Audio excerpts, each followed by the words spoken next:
Hi friends, welcome to my channel. இன்றைக்கி நம்ம சேனலில் ஒரு சிக்கன் ரெசிபி தாங்க செஞ்சுருக்கோம். அதுக்கு வந்து நான் வந்து சிக்கன் கழுவி சுத்தம் பண்ணி எடுத்து வச்சுருக்கேன். அதுக்கப்புறம் சின்ன வெங்காயம் இந்த அளவுக்கு ஒரு கைப்பிடிக்கு மேலே இருக்கும், நல்லா நைஸாக கட் பண்ணி எடுத்து வச்சுருக்கேன். அதே மாதிரி பூண்டும் ஒரு 10-15 பல்லுக்கிட்ட நல்லா கட் பண்ணி எடுத்து வச்சுருக்கேன். அதுக்கப்புறம் ஒரு அகலமான கடாயில் ஒரு 3லேருந்து 4 ஸ்பூன் அளவு எண்ணெய் ஊற்றி எண்ணெய் காஞ்சதும் கொஞ்சமாக சோம்பு போட்டால் போதும். போட்டுட்டு இதுக்கு காரத்துக்கு தகுந்த வரமிளகாய் வந்து ஒரு 8லேருந்து 9 மிளகாய் போட்டுக்கலாம். பழைய மிளகாய் இருந்ததுன்னா அந்த மாதிரி போட்டுக்கலாம். புது மிளகாய் இருந்தால் 1-2 குறைச்சிக்கலாம். உங்கள் காரத்துக்கு தகுந்த மாதிரி தான். நல்லா அது பொரிஞ்சதுக்கப்புறம் அதில் கருவேப்பிலை போட்டுட்டு, கருவேப்பிலை பொரிஞ்சதுக்கப்புறம் நான் இந்த வெங்காயத்தை போட்டு, வெங்காயமும் வெள்ளைப்பூடையும் போட்டு நல்லா அந்த எண்ணெயிலே நம்ம நல்லா வதக்கிக்கணும். நம்ம எவ்வளோக்கு எவ்வளவு எண்ணெயிலே நல்லா அந்த வெங்காயம், பூண்டு, கருவேப்பிலை, வரமிளகாய் இதெல்லாம் நல்லா எண்ணெயிலே நல்லா வதங்கி வரணும். நல்லா வதங்கினதுக்கப்புறம் தான் நம்ம இதில் வந்து சிக்கன் சேர்த்துக்கணும். சிக்கன் வந்து நான் வந்து ஒரு அரை கிலோ அளவுக்கு சிக்கன் வாங்கி நல்லா சுத்தம் பண்ணிவிட்டு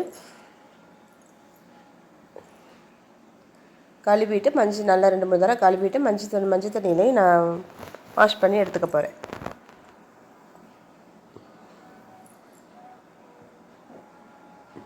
நல்லா வெங்காயமும் இதெல்லாம் வதங்கினதுக்கப்புறம் மஞ்சள் தண்ணியில் போட்டிருக்க சிக்கனை நல்லா தண்ணி இல்லாமல் புழிஞ்சிட்டு நம்ம இதில் சேர்த்துக்கணும்.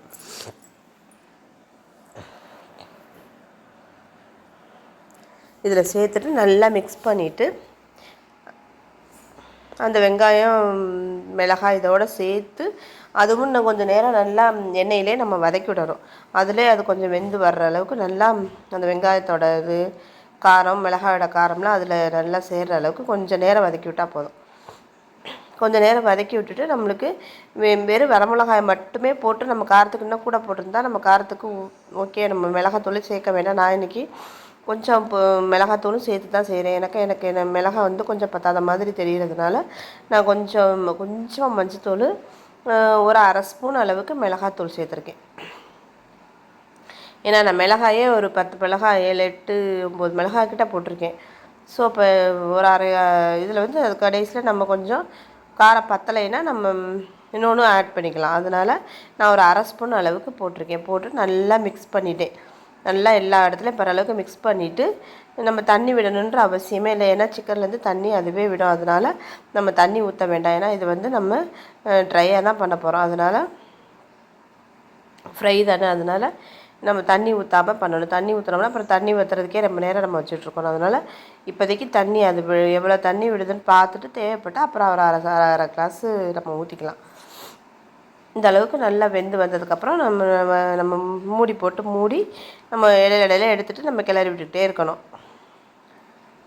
அப்படி இருந்தோம்னா நம்மளுக்கு நல்லா சிக்கன் வெந்துருச்சான்னு நம்ம பார்க்குற வரைக்கும் பார்க்கணும். இடையில எடுத்து அது ஒரு 10, ஏன்னா சிக்கன் வேக ரொம்ப நேரம் ஆகாது இல்லையா, ஒரு 15-20 நிமிஷத்தில் வெந்துடும்.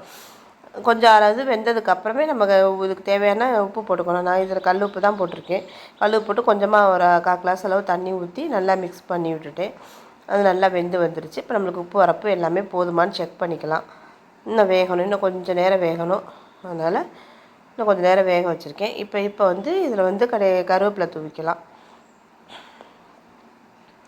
கடைசியில் இறக்க போயில நான் இதில் வந்து என்ன ஆட் பண்ணுறேன்னா மிளகுத்தூள்.